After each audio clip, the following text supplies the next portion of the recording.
Good morning. I bring you greetings from BSK Theological Seminary, or greetings from my office just down the hallway here. It was wonderful to be a guest preacher in a pulpit that was so normal to come to work today. The drive-in, seeing colleagues is a wonderful, wonderful time and place to be here with you, sharing grace and sharing space. Like Jordan, I was struck this week by the symmetry of Dr. Henson's formal departure from teaching the church history classes, although he still taught for us for a while after I arrived in 2009, and succeeding him in shoes I've not even come close to managing to fill yet. And then this week, as I finished teaching class on Thursday evening, I heard word in the hallway that he had passed not just from teaching, but from this life. And so it is a true honor to be in a place where he worshiped for so many years, and to know you and to know him. I also bring you greetings from Port Royal Baptist Church. I know we have some Henry Countyans here in this place today. Just up the road, about 45 minutes, my co-pastor, Reverend Amber Inscore Essick, is preaching from this same passage, a much better sermon than you are going to hear this day, I'm sure. But we have many connections with Crescent Hill Baptist Church and the church where I co-pastor in Henry County, and so I bring you their greetings as well. I had several sermons. I don't know how many of you preach a lot, but several sermons came to mind this week. Several sermons I might have preached, was going to preach this day. I had plans to preach about how Jesus inverts the order of things by talking about how concerned with and for God is to the poor, to the sick and those in prison. But that just felt like a repeat, maybe, of a short sermon Jesus preached last week that y'all may have heard about. Then I was about to preach on how sometimes, well, how many times, really, the places we call home can be dangerous places instead of safe places. I was going to talk about the importance of sanctuary, but then I Googled sanctuary, and I found that it's basically a cuss word these days. So I thought better of standing up here and warning you to make sure you really mean it when you call this beautiful space a sanctuary. One way to waste something is to fail to use it for its intended purpose. Anyway, after that, I was really close to talking about how asking for and proclaiming the merits of mercy can get you in trouble. But then I heard that a sermon on that too had been preached recently, and it sure would be a shame to land in hot water for quoting Jesus. So I thought better of that. No, none of these sermon trails seemed like the one I needed to be on, because I kept coming back to that line from Luke chapter 4, verse 30, that was so beautifully read for us earlier. But he passed through the midst of them and went on his way. I just couldn't get away from that image of Jesus passing through the midst of his own people, his own family, his own town, and that mob of people comprised of those who thought they knew him best. Like sand passing through the fingers of a child playing in the waves at the beach. Jesus passing through the midst of them. What a haunting and beautiful, instructive line. Jesus was and remains God's good news in the world. Jesus was and is and remains God's gospel for the world, for you and for me. And there is that gospel just passing through. Just passing through. It occurred to me this week, thinking about that and all those sermons that I almost wrote, how often our own are passing through the midst of us. Like sand through the hands of a child at the beach, our own are passing through the midst of us.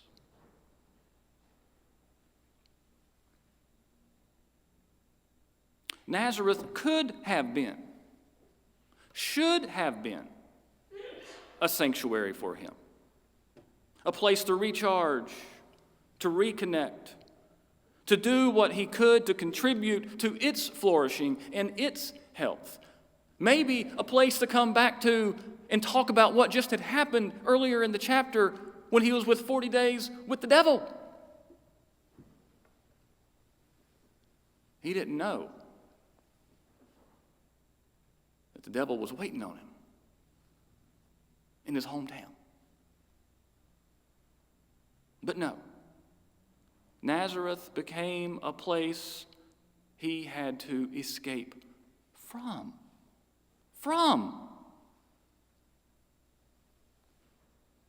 Clapping proud hands, suddenly becoming angry, clutching hands, amazed and eager ears give way to hands hankering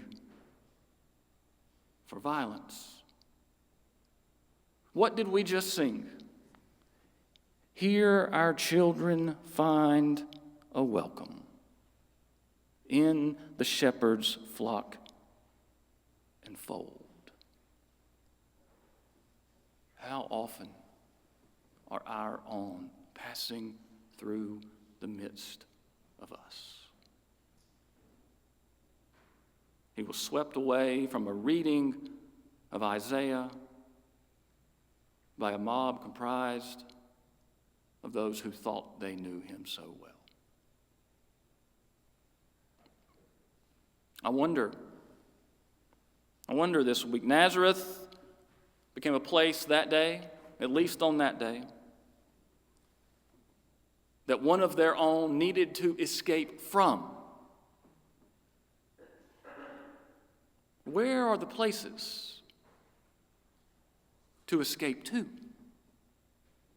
Where are the people to escape to? Where are those places? Where are those people when our own are passing through the midst of us? I do wonder what went wrong that day. The flyers had been passed out. The billboards had been all rented up. The posters were tacked on the trees and the walls and the gates. Those wanting help, needing help, had been lined up for days maybe. While those with wealth and power maybe had been spending their time confidently calculating and carefully coordinating plans to manage and dispense all the benefits that would surely come with the hometown hero's return. When one of our own passes through, one of our own like this passes through, we, all of us, are going to benefit.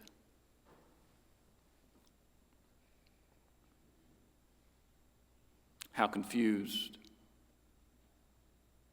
they must have been And whoever it was that was involved in that mobbish action at the end of that church service, imagine they clapped him when he said amen. And by the time he got to the front door to shake their hand, they grabbed his hand and tried to throw him down the front steps, just like that, when our own passed through the midst of us. They reveal to us who we are.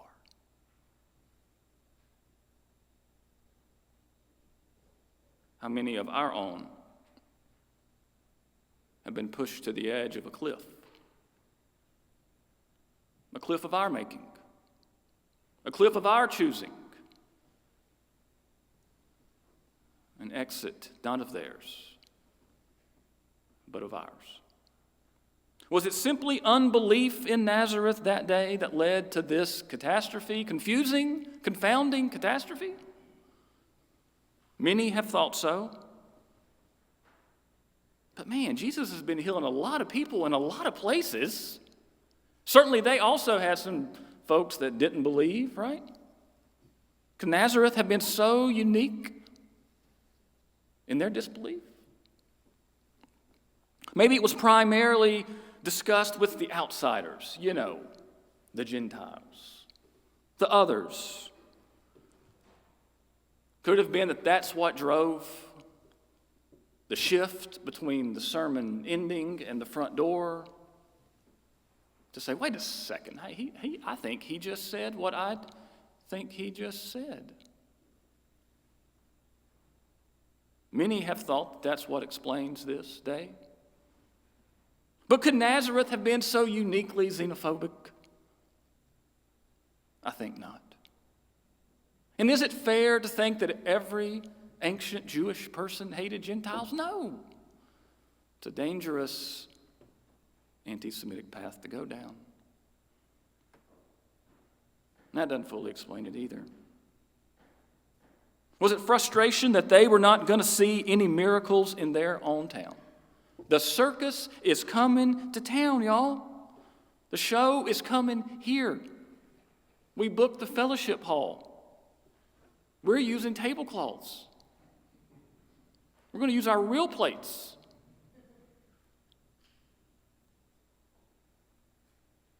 Don't we deserve a show too, Jesus? Don't our sick and our lame deserve healing too? We are, after all, your people. And Jesus, shouldn't your people be on the top of your hierarchy of healing and care? If you can do it, Jesus, then why won't you do it?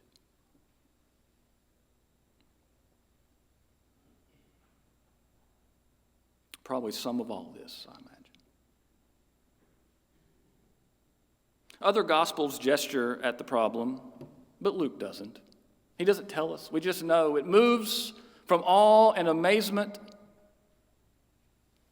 to hands hankering to throw him off of a cliff. Maybe Jesus wouldn't.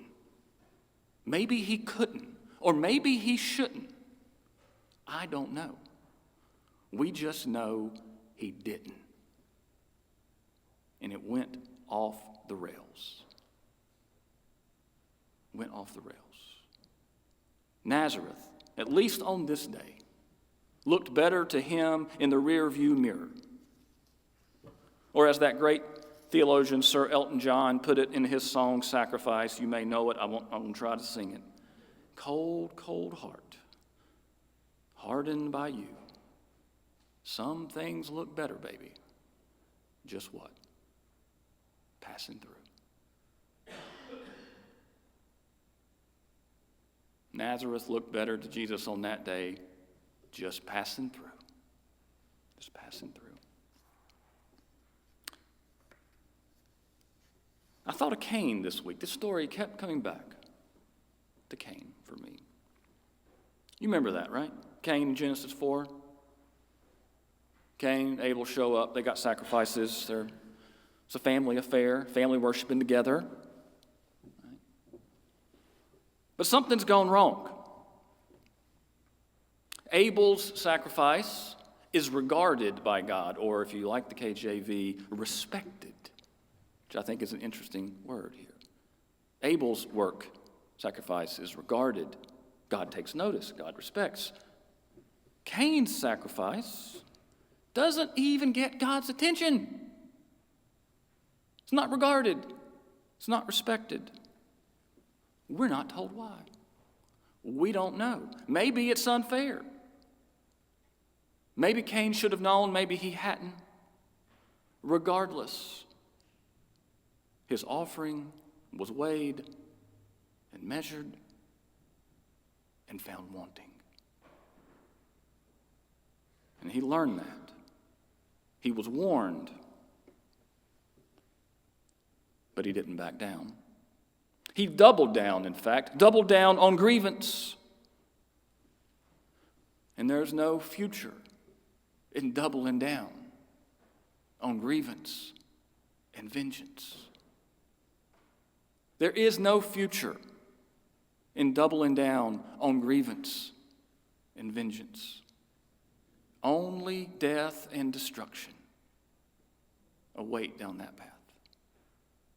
Only death and destruction. As Cain learned. What did he do?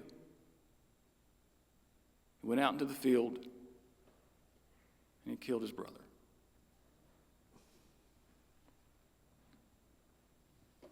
Like shaking the dust off of his feet, Jesus passed through Nazareth on this day. He weighed it. He measured it. And he found it wanting. Meaning that, don't miss this, those who really needed the healing that he could give, those who really needed the wholeness that he could bring, those who needed the restoration that he could make possible, were kept from accessing it at its source.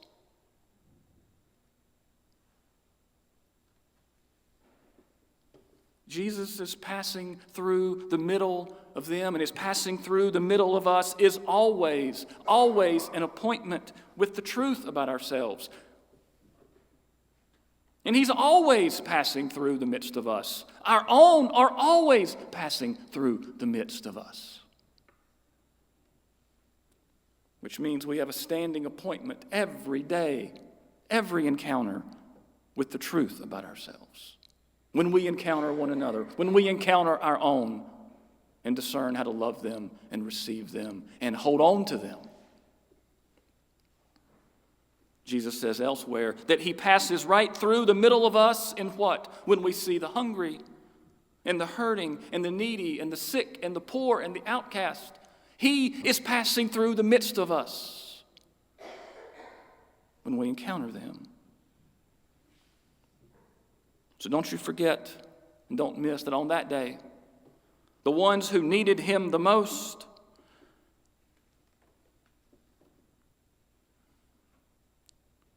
the one passing through the midst of us, the one that we need the most. Often, the ones that we need the most are the ones passing through the midst of us.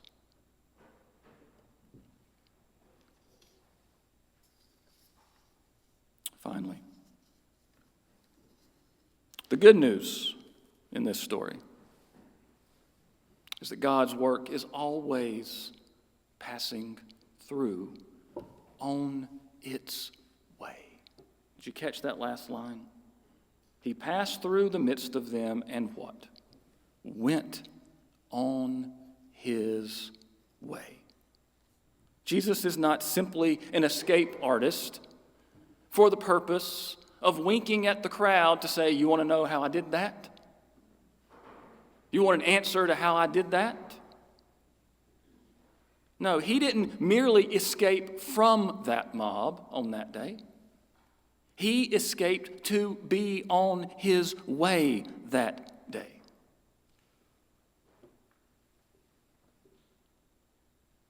And I imagine that he did not get out of there unscathed or unharmed. Scratches or bruises, bloodied though he may have been, he probably looked rough walking away from that hillside scene. But making his way nonetheless. Passing through to what God's business is and what the next encounter is. We also sang earlier what? Help us work your purpose out. Passing through on its way, we need help. Jesus was about working out God's purpose. It's a great story. Well, a great little story from 1963, Birmingham, Alabama. Some of you would have been alive during this moment. In his book, recounting the events in Birmingham in 1963, Martin Luther King published Why We Can't Wait, which he goes into great detail about that summer. In the middle of that book is the letter from Birmingham jail, which precedes this little story. I think it's a great example of passing through to be on your way to the purpose that God has.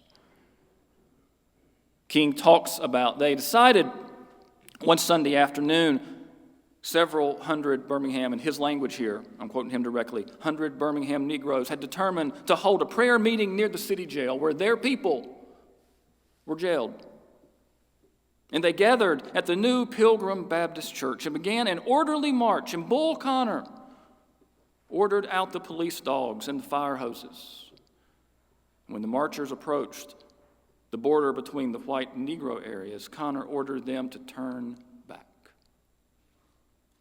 You shall not pass through. The Reverend Charles Billups, who was leading the march, politely refused. Enraged, Bull Connor whirled on his men and shouted, "Damn it, turn on the hoses.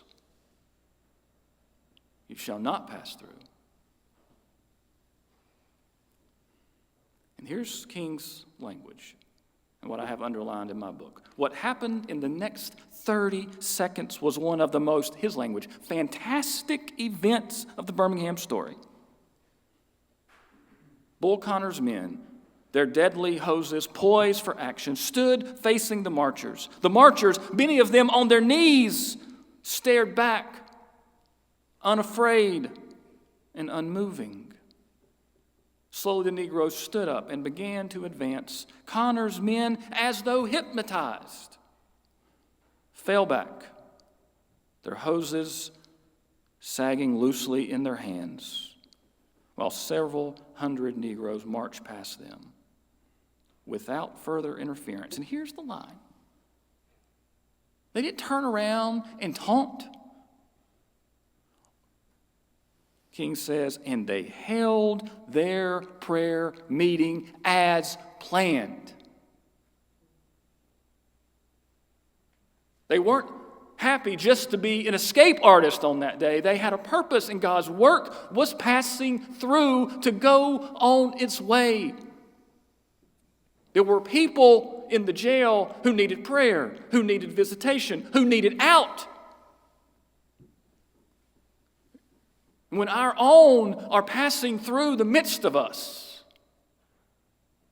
and getting some distance from us, and the powers of this world are standing between us and our own, saying, you shall not pass through.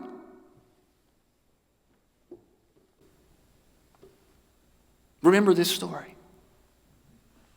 Remember this story.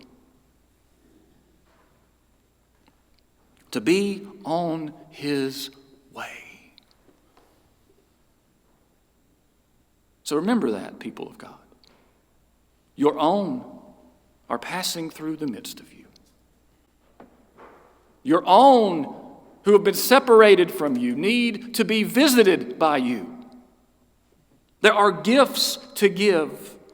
There are stories to tell. There are necks to hug and wounds to nurse, prayers to pray, peace to pass, and forgiveness to be asked. Passing through. Our own are always passing through the midst of us. And we are to be on our way. Amen.